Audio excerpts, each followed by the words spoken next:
अस्सलाम वालेकुम दोस्तों, जो पैसों के काफ़ी ज़्यादा हकदार थे, दिहाड़ीदार मज़दूर थे, जिनको 12,000 रुपये मिलने की बहुत ज़्यादा ज़रूरत थी, उनको 12,000 रुपये इसास कफ़ालत प्रोग्राम की तरफ से नहीं मिले, ना ही उनको अहल किया गया है, बल्कि उनको जांच पड़ताल में रखा गया है। आज 3 माह हो चुके हैं, जांच पड़ताल का कोई भी मसला हल नहीं हुआ।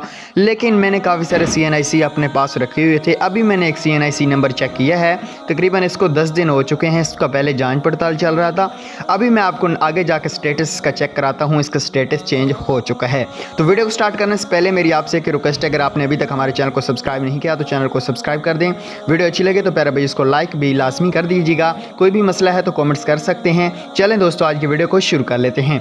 यहाँ पे देख सकते हैं जांच पड़ताल का ऐसा ऐसा जो मरहला है वो ख़त्म होता जा रहा है। डेली मैं चेक कर रहा हूँ CNIC, कोई ना कोई CNIC यहाँ पे अहल हो रहा है। जो जांच पड़ताल में है उनके लिए यकीनन बड़ी खुशखबरी है। मैं आपको आगे चल के यही CNIC ऊपर नोट कर लें और यहाँ पे आप यही CNIC अभी चेक कर लें। तो तकरीबन ये मैंने 11 बजे चेक किया है CNIC। अभी इसका ये वाला स्टेटस शो हो रहा है कि आप इसास इमदाद के लिए अहल हो गए हैं। यहाँ पे देख सकते हैं जो जांच पड़ताल वाले हैं यकीनन वो खुश रहें, परेशान होने की कोई भी ज़रूरत नहीं है। परेशान तो उन लोगों को होना चाहिए जो न अहल हो चुके हैं। आप तो जांच पड़ताल में हैं, आपके तो 50% चांस हैं। यहाँ पे देखें पीछे जांच पड़ताल में था, अभी अहल बताया गया है। तो अभी इंतज़ार करें, कुछ दिन और इंतज़ार करें, बस 10 से 15 दिन इंतज़ार करें, आपका स्टेटस भी इंशाल्लाह चेंज हो जाएगा। मज़ीद वीडियो देखने के लिए मुझे सब्सक्राइब कर दीजिएगा।